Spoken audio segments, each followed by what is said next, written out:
What is going on YouTube? This is Acid Roots. So I'm going to review the sixth album and the most recent album by rap duo Outkast. Basically, this project is called Idlewild and that came out in the summer of 2006.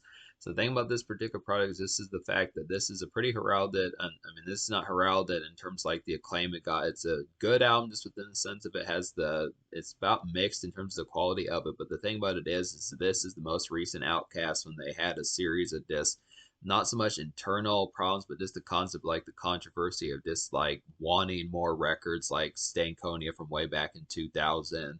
The fact that they took 3 years off with Speaker Box, Love Below, and then that was not really like a group effort as much as two solo albums, one from Andre 3000, one from Big Boy. Then they took another 3 years off and then didn't put out like another album as a duo. So the thing about this particular product, Idlewild, is just the fact that out of 25 songs on this particular product, there's really only 3 songs where both Andre 3000 and Big Boy are on, which is kind of, it's not, it's not as much of a full blown disappointment. It's too bad that the bickering or just the concepts of the problems that had went on couldn't have been settled better. I look after it because some of the best songs, obviously all 3 of the songs that both these folks are on, are highlights on this particular album, which has that pitch behind it. It's not like they can't deliver on their own solo tip. It's just kind of the concept that there probably should have been more of these moments. It's strange that they were not able to have more songs. I listened to some of the productions and the overall outing points on this particular song. Like, I feel like some of these type patches, I do think the concept that they probably should have made more moments like Roses and some of those type fairs. Like, there's songs like, I feel like Andre 3000 belonged on songs like Morris Brown and The Train, which only were Big Boy songs. But then I also think Big Boy would have been a nice touch to have added to something like Idlewild Blue, or at least one of the songs that Andre 3000 did. But then that relative aspect to some of his solo type stuff. Because this particular project, the thing about this particular project is just the fact that it's not necessarily like a contemporary and kind of urban type project, just more nightclub oriented pitches like that. It has a very much like it's more within the aspect of like Wild Wild West mixed with like a little bit of like maybe possibly jazz rap and like some 1800s kind of like spaghetti, whatever that's called, spaghetti western, something like that, just within that relative pitch. It's very folksy, just within that relative aspect. It's a southern album, but it takes it back to like the 1800s, like pioneer days and some of that type fold. It's an interesting concept, kind of get that, but I look after it combines that with like the typical kind of outlandish outcast type feel of albums like AT Aliens and Stankonia and some of those type ones, where it does feel like an Outcast album. It just feels like a retro type one. It really feels like it's a strange rendition of it. But I did find myself wanting like a song that has like some of the gloss and overall appeal of a song like So Fresh, So Clean, or just an overall hooky dynamite type song like Miss Jackson, some of those type pitches. Not to say that like this album doesn't have the hits, it's just kind of the concept that this does not have like the number one, number three, number five single. This album, I want to say it at least went platinum, but it's just kind of the concept that compared to Outkast of the year 2000 and 2003, which had some of their biggest commercial hits, and even their 2001 compilation album, it just doesn't have like that megaton type hit. So it's just, I feel like the squabbles kind of overpowered like the quality of this album here, and it just was not that synchronized in terms of their usual chemistry, I'd say, which kind of results in it being more subpar. Now, Big Boy has some good songs on here. Andre 3000 has some shredding lyricism, some good moments. It's just a good concept behind that, but it just, the aspect behind like the differential type tones just kind of make for like a, I don't want to say full blown weaker, but just kind of dismantled type product I'd have to say about it. But the singles are definitely superb. I would have to say it's just the concept that even if you don't get Andre 3000 on some songs, and even if you don't get Big Boy on other ones, all 5 of the singles really have some blistering type appeal, and it just feels good to take that throwback back to 2006 and realize that the final Outcast album, or at least the most recent one, has some good aspects that just some real good charm, just overall gloss about it that just works pretty well. It's just a good pitch, kind of get that. There's even a little bit of mixtape type fare on here. Now, I had heard, like, I saw something on Reddit that supposedly said that there was like an Outcast mixtape. I don't know if that's just the best of Outcast mixtape that had like 30 or 35 or 50 songs on there. I don't know. I think if Outcast had dropped a mixtape, folks would have definitely known about it. But there might have been like a rendition of something that had like a few kind of songs that were unreleased, like Rats and Roaches from like the Project Pat mixtape that I reviewed a little bit ago. But I just look after this kind of concept, just questioning. I know that there are more Outkast songs like that kind of floating around. I would like for like maybe an Outkast mixtape to kind of throw some of those on there. But I look after this is definitely some good stuff here. But by way out in 2006, getting like an Outkast song that had both of them on it was like pulling teeth at that particular stage. It's just kind of the concept was just happening just increasingly less and less frequently. And to my knowledge, I want to say the most recent Outkast song in general, or both of them are on there, is probably on the UGK album, which I forget what it's called. Like it it's on the UGK album from 2007. I think it's has both Pimp C, Bun B on there, and then International Players Anthem. I think that's the most recent Outkast song with both of them on there. But I would look after it. I do feel like Hollywood Divorce is a classic song. That's basically one of the best songs on this album. Like Lil Wayne and Andre 3000 butt heads on this particular song, and it's just a blistering type one. This is just a real shredding type one to kind of get with this some of that this vicious type of feel. That's why I feel like there probably should have been more songs like this. But yeah, so we'll go ahead and get to this here. There were 5 singles, and at least 2 of them have Outkast in like their former days of like the 90s and early 2000s. I'd have to say Mighty O is the first single. It's a real nice song.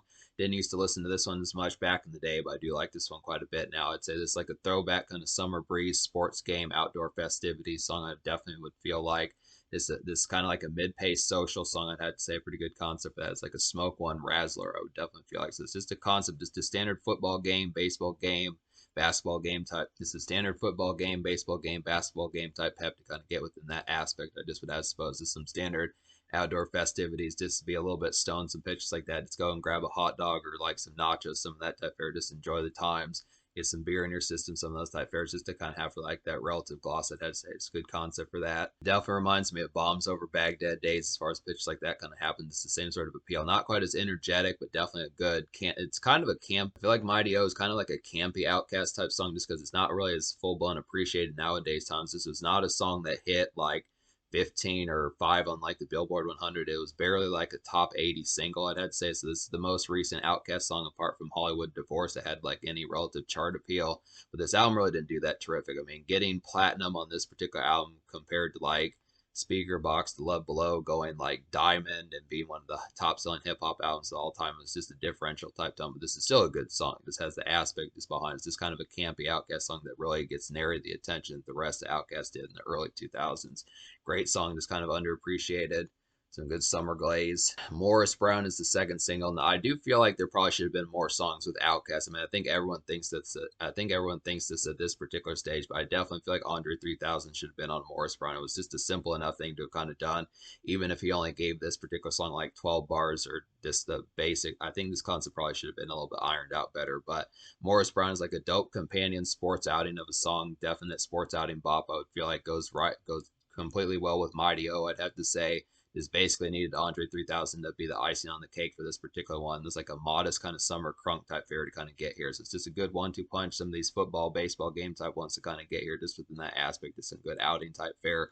Relative summer glaze just about that particular aspect. Just some good commerce just to kind of have. This is kind of like a dizzying kind of summer album. Just some good pitches just to kind of have for some social festivities. It takes like the vibes of like Stankonia from like 2000 and pits in like 2006 type fare, which is a pretty good concept for that. But probably would have hit that. I mean, I can totally see Andre 3000 I can totally see Andre 3000 spastic type of appeal that he had with his vibristic tone back in. Like, he probably would have been pretty spastic on like Morris Brown. Would have been an interesting concept to have gotten him on that one. Probably, I mean, I guarantee I think this album would have charted that much heavier had that particularly kind of happened. That's this kind of thing. So.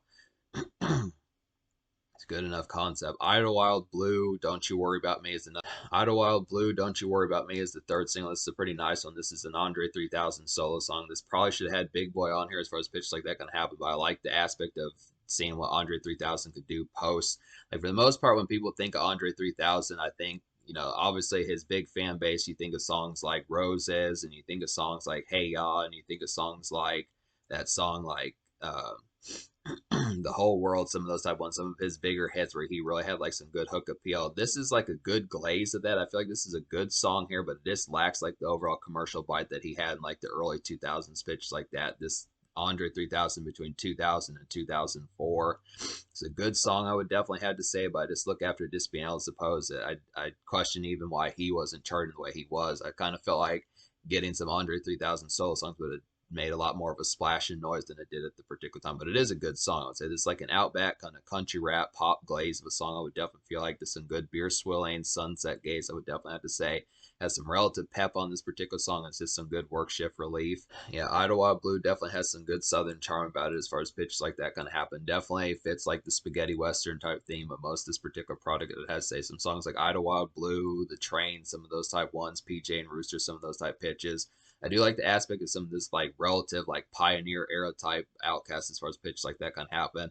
Not so much in like the saloon hopping, I would have to say. It's not so much like beer oriented, going out to bars, some of those type pitches and dance crazes. This kind of concept I look after it just a little bit more of like a commerce. Me trying to sum up this particular project, I feel like it's social enough.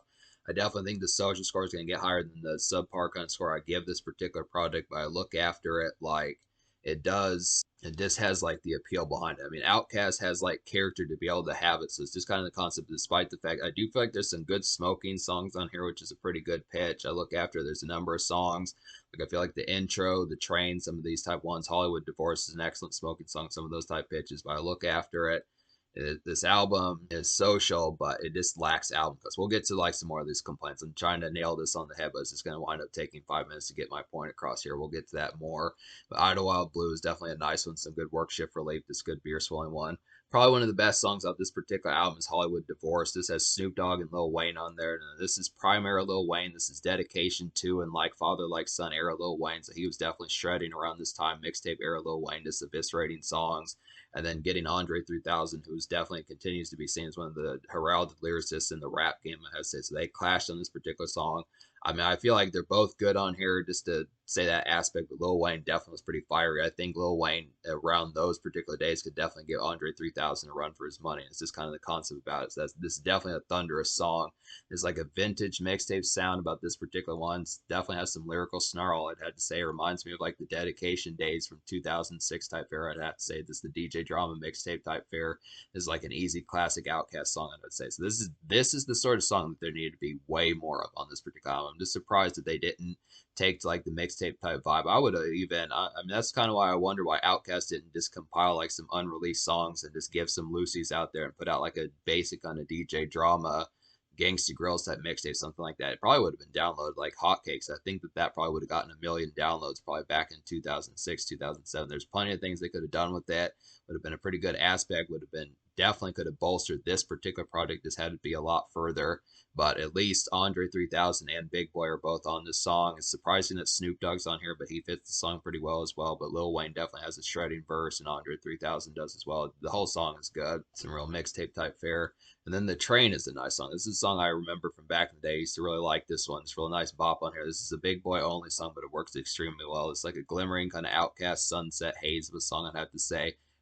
It's like a real reflective kind of mellow out and about type rumination. I would feel like some good ruminating on the song. Like I was saying, this is a good errands song to kind of get here just within a glaze type sense. It's the pioneer type sense. This real southern twang about it. Just real out and about. This beer swelling just within the aspect of just getting tasks done, but just kind of a more steadfast type one, like a real this composed type sense that I'd say, and this is a good song to smoke up to.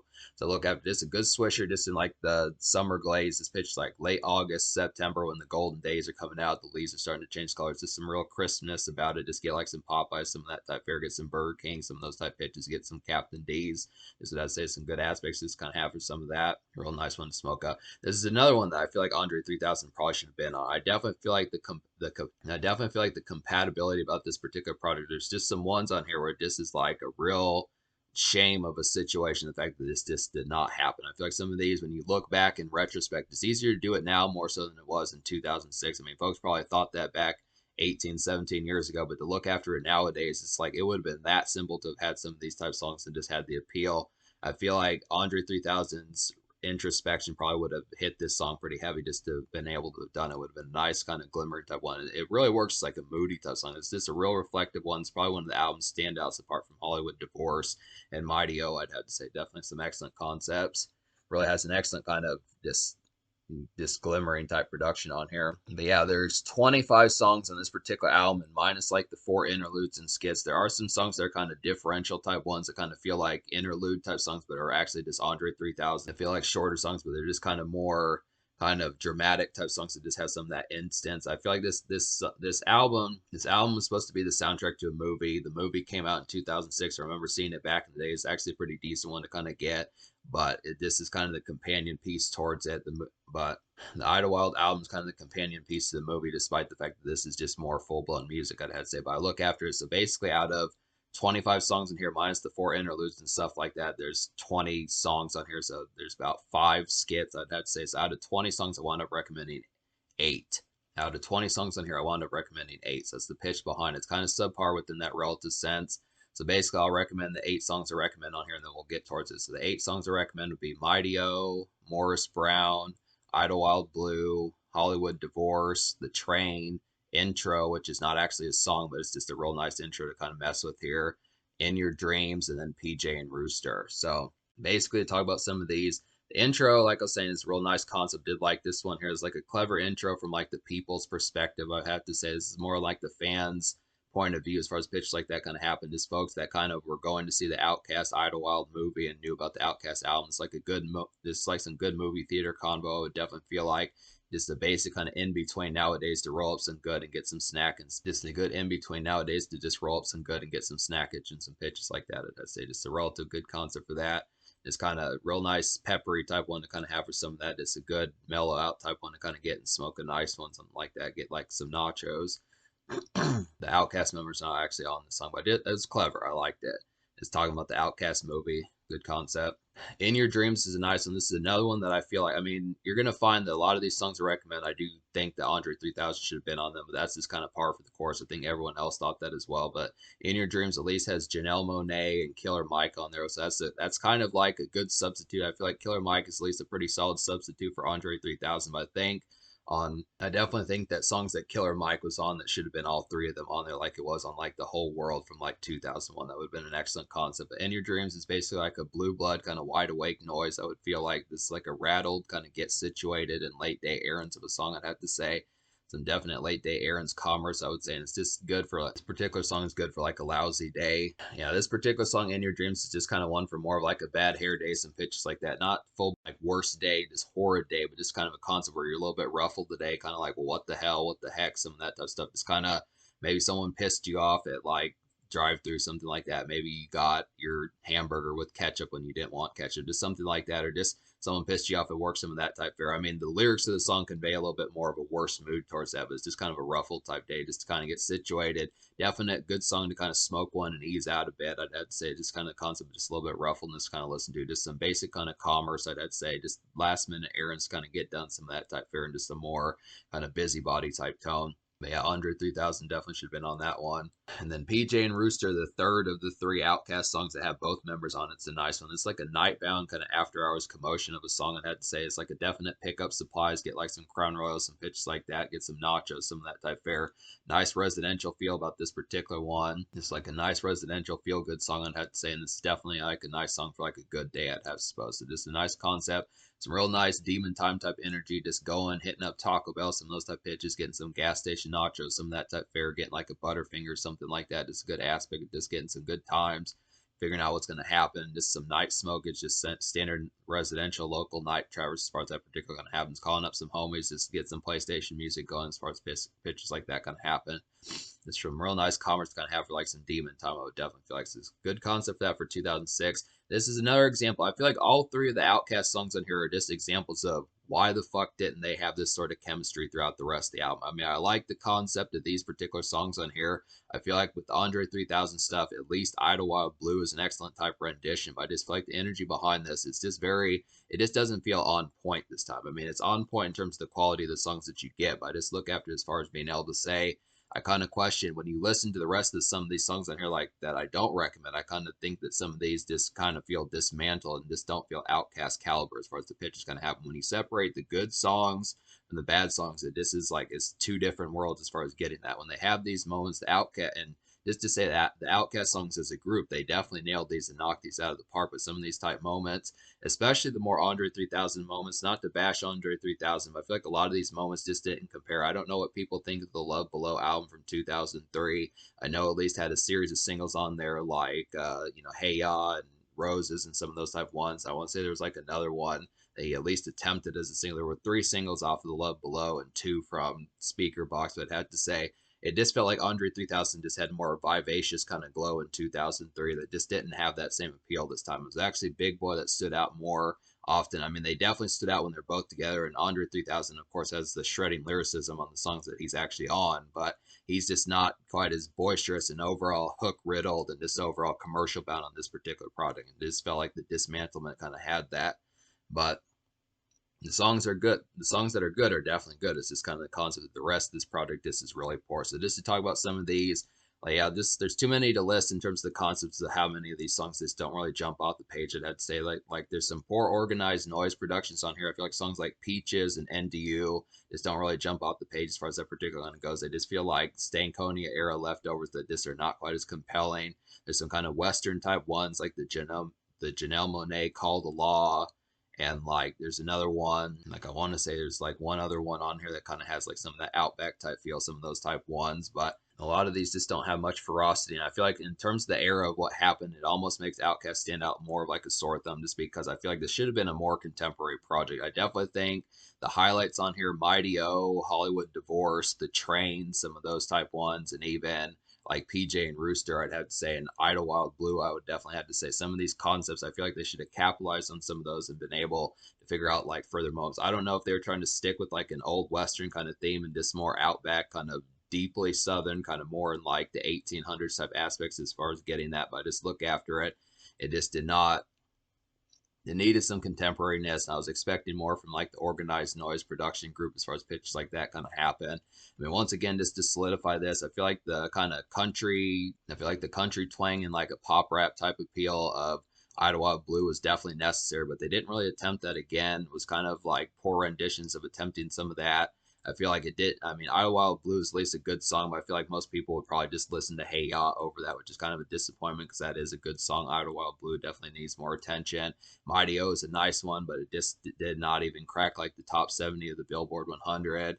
The Train is a nice one, but it just was a late fifth single that probably folks would probably say needed Andre 3000. It's just a good song, but just got overpowered by like the more talk of like their bickering more so than anything else. So it's just kind of concept. This is just an album that just got flattened by that, and for the most part, it just didn't deliver on terms of like the aspects of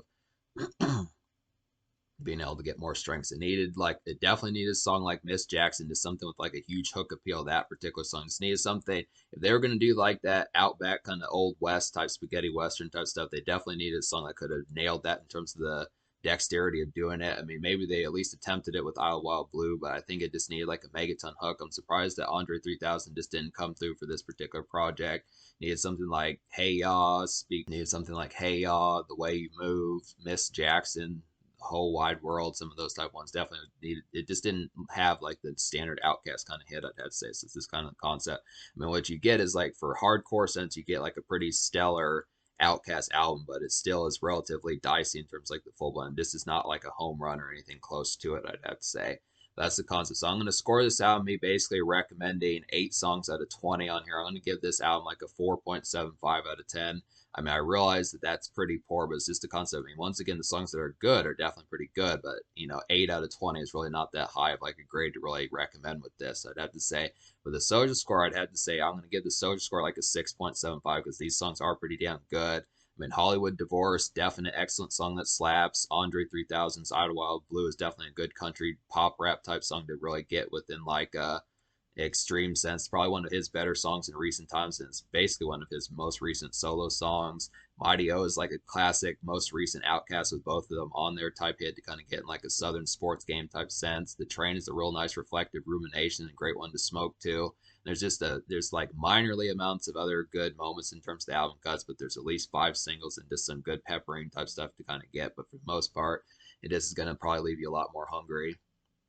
So in terms of the future, this is the most recent Outkast album, which is unfortunate. It would have been nice to see what they could have done in 2008 or 2010, something like that. For a good while, Andre 3000 was going to put out like a solo album, but it just never happened. But Big Boy has put out some albums. I'm going to get to those. There's definitely a few more Outkast albums to get to. I'm going to get to Speaker Box and Love Below. I'm probably going to review those separately, but I just would look after some good stuff there. So yeah, I mean, this is an album that you still want to purchase, but just understand the fact that it just is kind of underwhelming.